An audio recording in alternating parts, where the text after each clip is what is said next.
एक मोठी बातमी आपल्या समोर येते.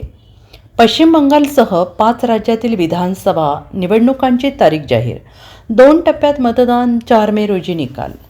महाराष्ट्रातील निवडणुकांचा गुलाल उधळून झाल्यानंतर आता पुढील 3 वर्ष राज्यात कुठल्याही मोठ्या निवडणुकांची बिगुल वाजणार नाही. मात्र देशातील 5 राज्यात विधानसभा निवडणुकांचं रणशिंग फुंकलं जात असून केंद्रीय निवडणूक आयोगाने आज पत्रकार परिषद घेत निवडणुकांची घोषणा केली.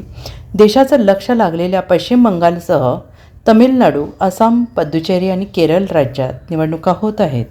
केंद्रीय निवडणूक आयुक्त ज्ञानेश कुमार यांनी निवडणुकांच्या तारखांची घोषणा केली. विशेष म्हणजे 5 राज्यांच्या निवडणुकांसह महाराष्ट्रातील बारामती आणि राहुरी मतदारसंघातील पोटनिवडणुकांची तारीख जाहीर करण्यात आली आहे.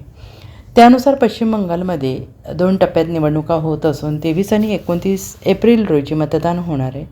माझ्या प्रिय मतदारांनो, गेल्या काही दिवसात निवडणूक आयोगाने सर्व राज्यांचा दौरा केला. तयारीचा आढावा घेतला. आयोगाने सर्व मान्यताप्राप्त राजकीय पक्षांची भेट घेतली. त्यांच्या सूचनांचा स्वीकार केला. राज्यातील सर्व जिल्हाधिकारी, पोलीस अधीक्षक, IGDG यांची भेट घेतली. प्रशासनाने SIRसाठी केलेल्या कामगिरीबद्दल BLOचे अभिनंदन केल्याचं ज्ञानेश कुमार यांनी म्हटले. निवडणुका होत असलेले 5 राज्य भौगोलिक आणि सांस्कृतिक भारताच्या विविधतेचे प्रतिनिधित्व करतात असं म्हणत त्यांनी मतदार संख्या आणि मतदान कर्मचारी यंत्रणा याबाबत माहिती दिली. आसाममध्ये सर्व 125 मतदारसंघात एकाच टप्प्यात, केरळमधील 140 विधानसभा आणि पुद्दुचेरीतील 30 जागांसाठी एकाच टप्प्यात मतदान होणार आहे.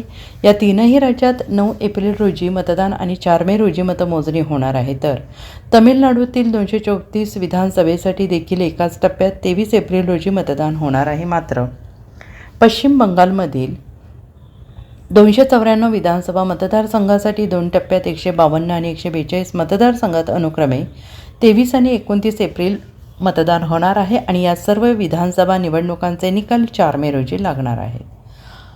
ब्युरो रिपोर्ट, SBN मराठी, नवी दिल्ली.